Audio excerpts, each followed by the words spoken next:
I'll let Dr. Jarvis speak here momentarily, and he will kind of talk to you about some of the points we'd like to address. And afterwards, we'll open it up for questions. And here is the order that we're going to go in today. We're going to start with Ellsworth American, Kate Koff, hope I'm pronouncing that last name right. WABI is next. Then that's Emily. News Center, Maine will be Bob Evans. TJ Tremble from WVII next. We'll have Josh from Bangor Daily News. Cindy Campbell from Town Square Media. Joe Glauber from WMTW. And then Leslie's the late edition from Penobscot Bay Press. If you'd like a copy of the higher quality video, just say so in the Zoom group chat before we end here, and we'll make sure to get that to you. We'll send you a Dropbox link of that, and certainly you're welcome to record the meeting as it goes right now. So with that having been said, it looks like everybody who said they were going to be here is here. So Dr. Jarvis, I'm going to unmute your mic. Or you can unmute your mic, I guess, and then we can get started.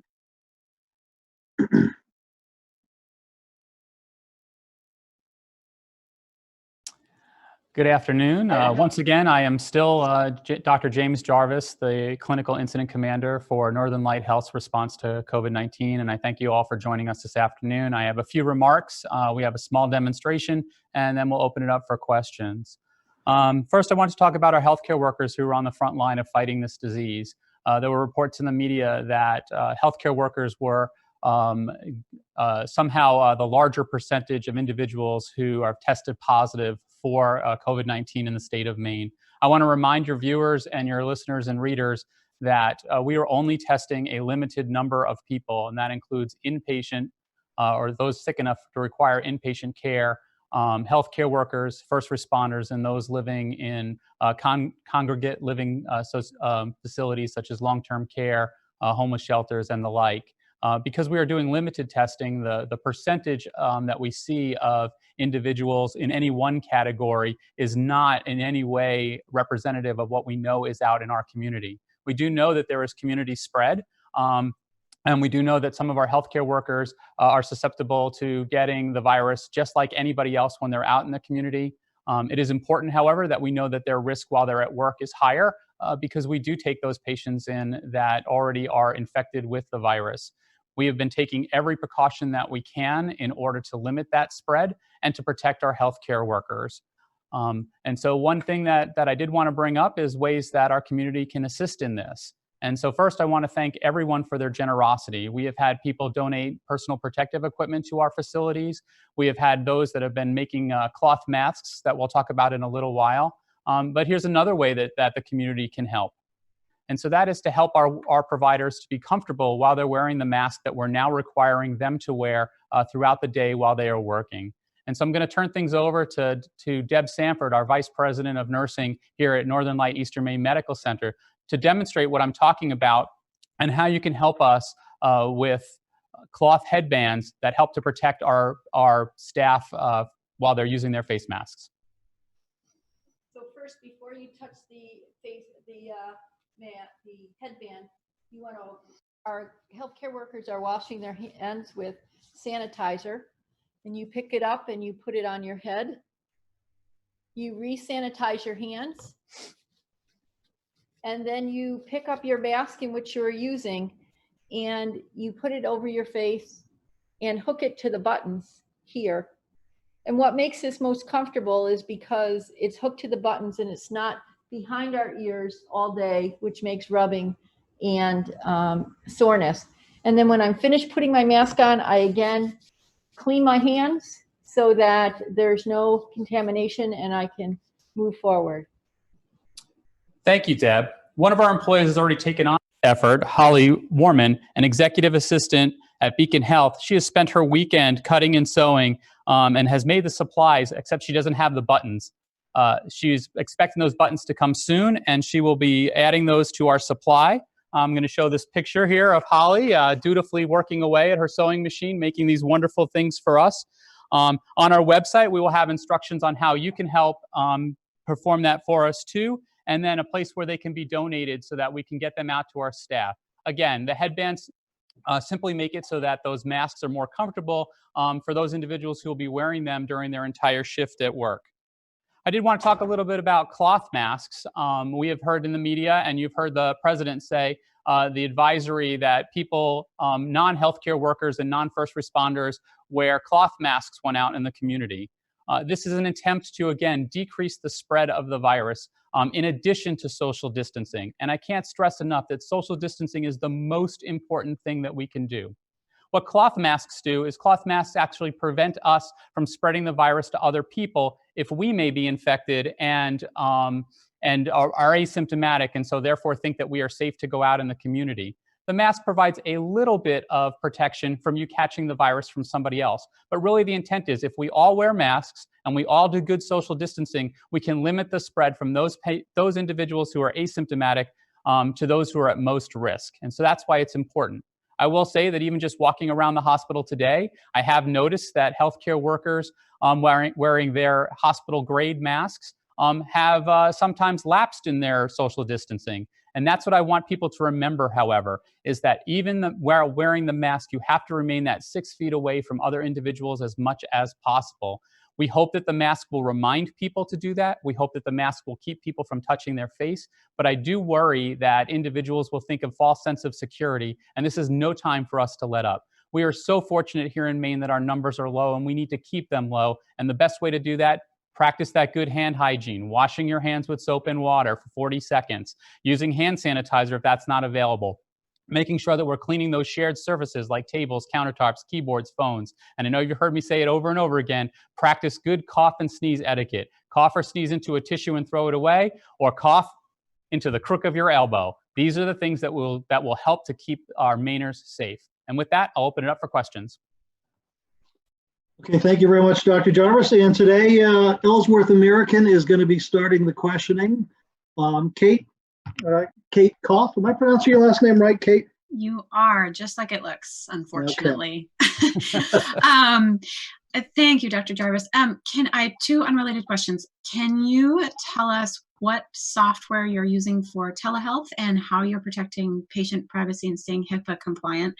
And then the second, can you estimate the percentage of lost revenue across Northern Light Health with all of the canceled appointments, and confirm that you still have no plans to furlough or lay off staff? So those are two excellent questions, neither which I can answer accurately for you. Okay. I will tell you that we do use a HIPAA compliant Zoom capability as well as other HIPAA compliant telehealth capability to make sure that we are protecting the privacy of both our staff and our patients. And so we are doing that. However, not everybody has the ability and bandwidth and computers at home to utilize that service. And so oftentimes some of our telehealth is really telephone health. And using just modern day telephones. As far as lost revenues, hard for us to quantify that at this point. It is a serious consideration for us. I know that there are smaller hospitals in the state that are already seeing the ramifications of decreasing or canceling their elective surgeries and office visits, and that has had repercussions for them in terms of staffing and other needs. Thankfully, here at Northern Light Health, we have not had to furlough any individuals or stop work, mostly because we have a great program here to actually retrain and repurpose our staff to work in areas that they currently may not be able to work in. And so that's been a good thing for us, but it is one of the considerations. We are hopeful that with some of the legislation that was passed recently, that we will see some incoming monies from both the federal government and the state to help offset what we are doing to really face this crisis. Right now, our number one responsibility is to our Mainers, our patients, our families, and our communities, and that is to take care of those individuals who are ill to the best of our ability, and we will continue to do so. Thank you.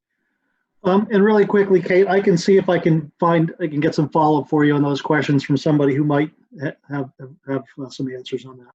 All right, next up, WABI. She's having some problems with her audio, so I'm going to read her questions to you, Dr. Jarvis. The first question is, what is the PPE stock like there at Northern Light, and are all staff, regardless of title, being issued this protective gear? So that's another very good question. So right now we feel that our supplies for our personal protective equipment, or PPE, is enough and sufficient to carry us through. We continue to monitor this on a regular basis. We have certainly changed our policies over the last couple of weeks in response to this crisis and to the crisis, the fact that nationwide there is a overwhelming shortage of personal protective equipment. Between doing those things, we feel that we will be in good shape. Actually had a great call this morning about this and feel that our supply chain is as good as we could hope for. Plus the fact that the community has worked together on initiatives to help extend that supply. In particularly, we are working on ways to get us face shields, those plastic coverings that go in front of your face, as well as face masks.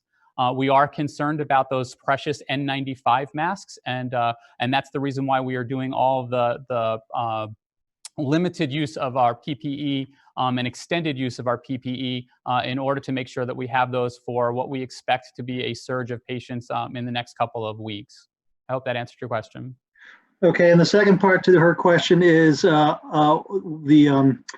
what is the atmosphere / morale like at the hospital right now? Are staff being provided therapy or counseling or something similar if needed to help cope? So first, I think I failed to mention that, yes, indeed, all of our staff that are in contact with anybody, whether that be a patient, other staff members, or other members of our community, if they feel that they're going to be within 6 feet of those individuals, we are issuing them masks. They are hospital grade masks, so not the cloth masks that the community may be wearing. These are medical grade, so we continue to do that. I will say that the mood at the medical center is concerned. There are definitely people who are scared as we hear about what's happening in cities like New York or in Seattle, where they have had high numbers of cases, and that healthcare workers are not only being infected with the virus, but becoming severely ill and unfortunately tragically die. So those certainly are upsetting and concerning things. However, I think the mood overall is we are here to serve, and that is why we are here, and we will continue to do so. I had the chance to go and visit our testing site out at Bass Park here in Bangor on Saturday.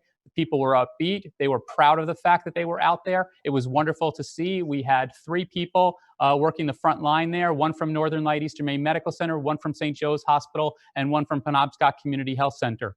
At the same time, we also had a Bangor Police Department officer on site with his canine pal. And wonderful to see that kind of cooperation. And I think that helps to build our morale. But we're scared, just like everybody else. We have fears for our family. I worry about that as well for my family. But we need to remain vigilant, and we need to find ways to be upbeat. We are offering supportive services to our staff. We have on-site supportive services at any time, and we have peer support groups that we have always had here at the medical center to assist in any kind of crisis situation, but particularly for this one. Thank you for that question. Okay, next up, we're going to move to News Center Maine, and Bob Evans is going to be answering this question, or asking these questions, excuse me. Oh, I was hopeful he was going to answer it too. Yeah, good afternoon, Doctor. Could you also, you did a great job with the masks. Has there been some people are a little confused on gloves, the latex and rubber gloves, and reusing them. What are your thoughts on the use of those gloves? Should they, some people say you should just use sanitizer because if people use the gloves and put them inside out, they're actually putting the potential germs on their hands anyway. What are your thoughts on gloves? So I will tell you that for healthcare workers who come in contact with individuals, we change our gloves between patients. So I want to be clear on that. The only things that we are doing extended use for are face masks and face shields right now. We will not go and extend those other things that you just rightly said. The surfaces can be contaminated. I will say that out in the community, I have seen people use what we call utility gloves. So they're general purpose gloves. They are not gloves that we would use in a hospital for medical grade protection. And I think you're exactly right there that at what time that they need to change those gloves over, you really do want to pull them off so they come inside out and then throw them away immediately. We do not recommend repurposing or washing of gloves. That is actually a harmful kind of thing to do. It is important, though, that after you remove your gloves, that you do perform good hand hygiene with either soap and water, which is preferred, or hand sanitizer. Thank you.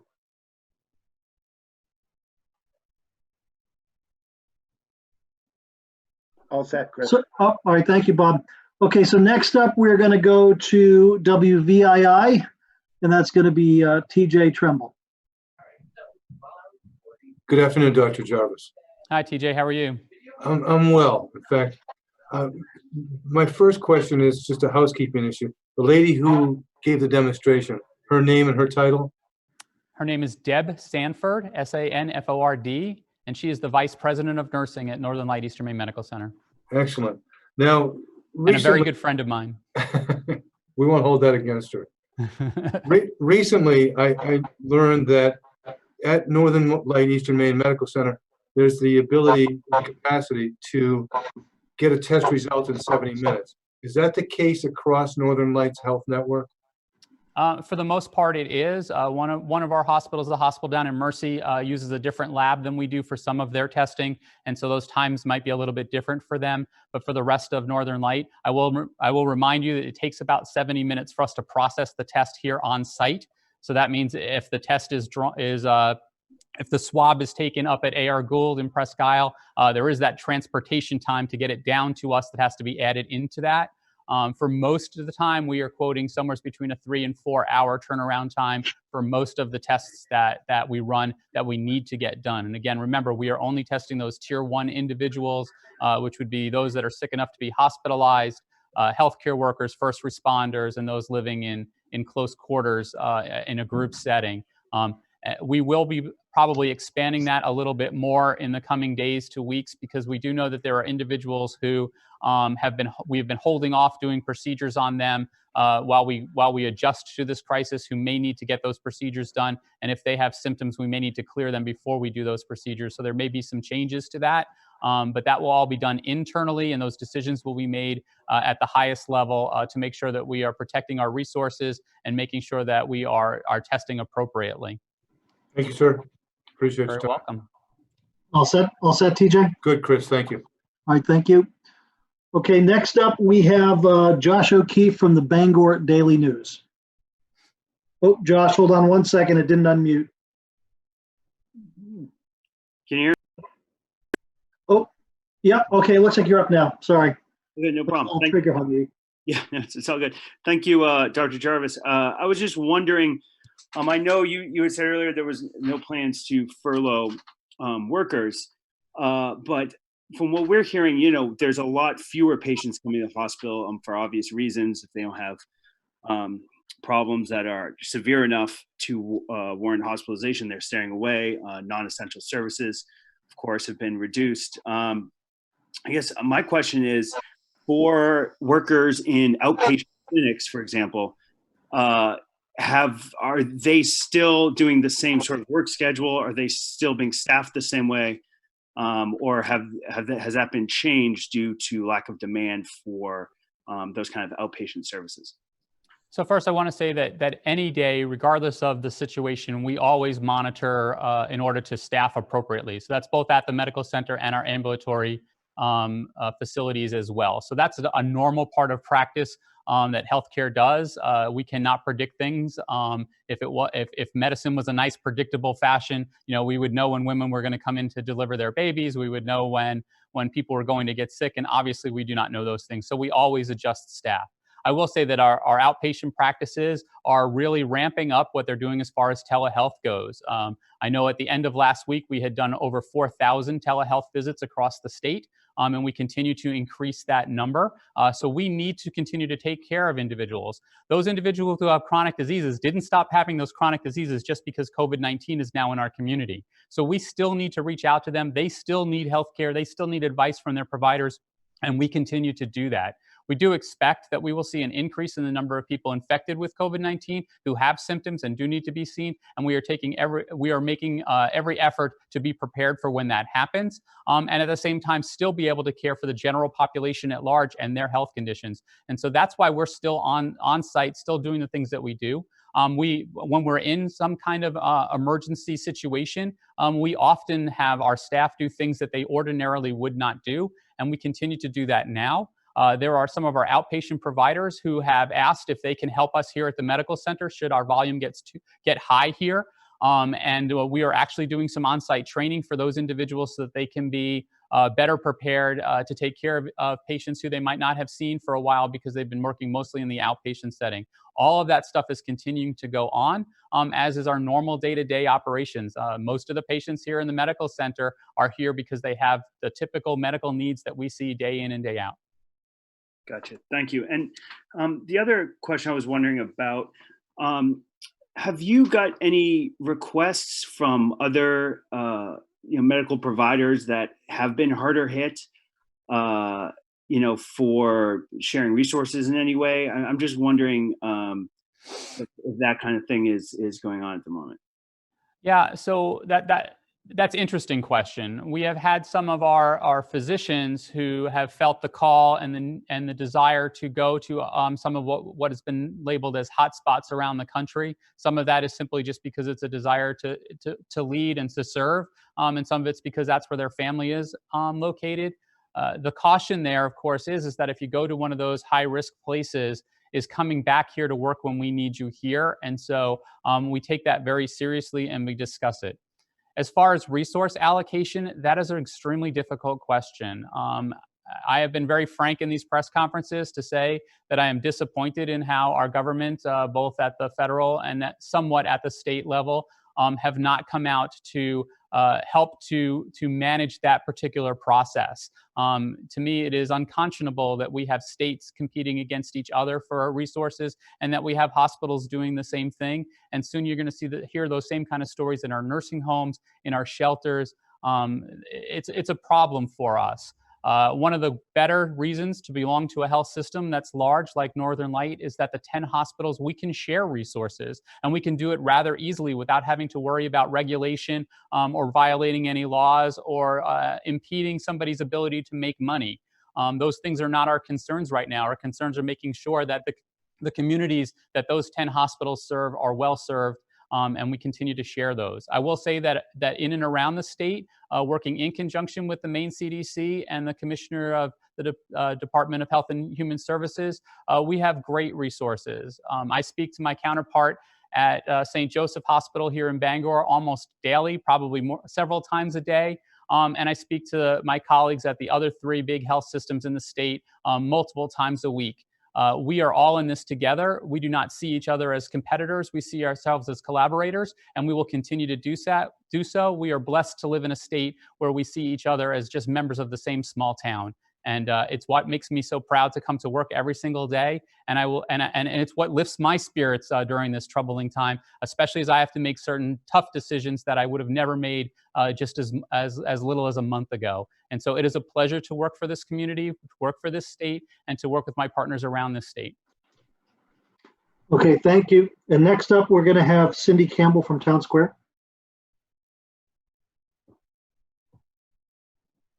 Cindy, are you there?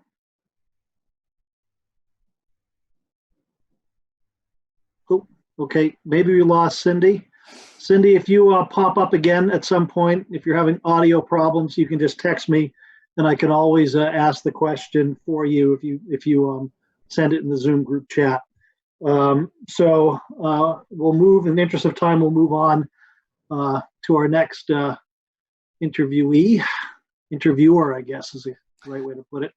And that is Joe Glauber from WMTW. Joe, are you there?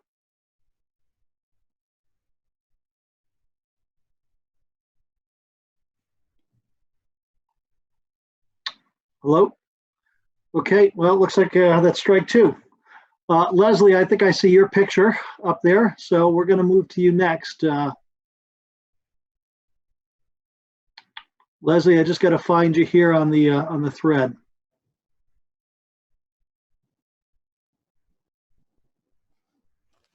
Give me a little. Oh, there you are. Can you hear? Oh, I'm going to do a little There we inadvertent go. product placement there. I am. Hi, Dr. Jarvis. Here on Deer Isle, we have what's called a Fab Lab. I don't know if you're familiar with it. It's an MIT affiliated digital fabrication lab.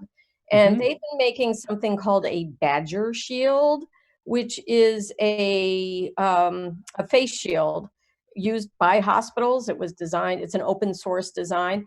So the person who runs the Fab Lab, along with a woman in Brooksville, are putting together face shields for, I believe, Blue Hill Hospital. And I'm wondering, A, is this something that you can use? And B, they've been talking about perhaps fabricating other kinds of shields or ventilator parts. Do you see problems with, someone going out and deciding to make ventilator parts and donating them to the hospital?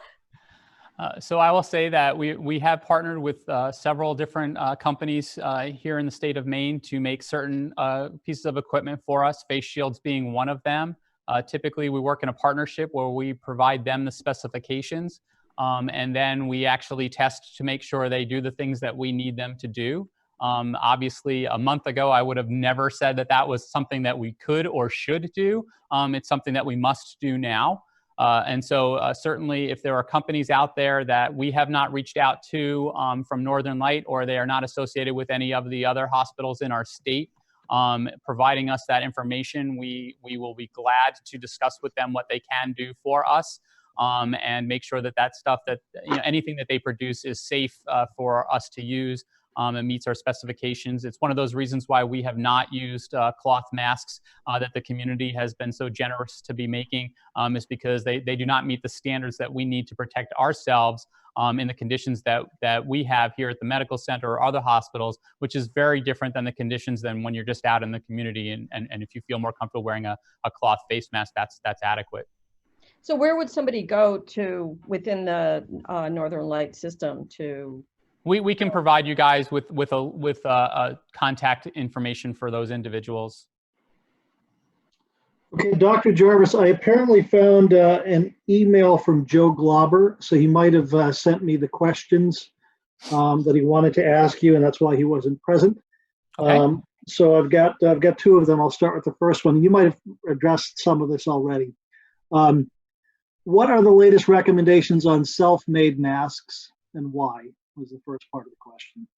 So again, when we're talking about self-made masks, I think that the new recommendation from the federal CDC is that when you're out in public, particularly if you're going to be in an area where you may not be able to stay 6 feet away from other individuals, that wearing a cloth mask will help to decrease the spread. Again, the reason why that does is if you are asymptomatic but still have the virus, you can spread the virus, and the mask helps to limit that kind of spread. It does not do a whole lot to protect you from somebody else who has the virus. It may provide some modicum of protection. More, we're hopeful that it gives people a reminder to do social distancing, to keep their hands away from their face, and particularly their eyes, nose, and mouth, in order to limit spread. And that's really what we're talking about with wearing those cloth masks. But I will caution, it is not a substitute for social distancing. It is an additive to social distancing. Social distancing, good hand washing, good cough and sneeze hygiene are paramount and need to be done in order to help prevent the spread and to protect yourself from getting the disease.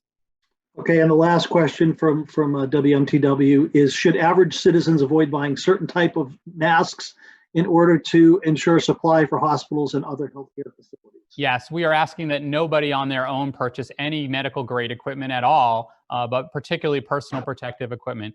That is needed for our frontline staff who are in this fight, trying to help those of us that are most in need. And so we really ask that nobody purchase any surgical masks, N95 masks, or other personal protective equipment that is of medical quality. If you have those things and you'd like to donate them, we would be happy to look at your inventory and see if it's something that we can utilize. And that would be my preference for that. It is not good. And I'll say that, the N95 masks have to be fit to a person's face.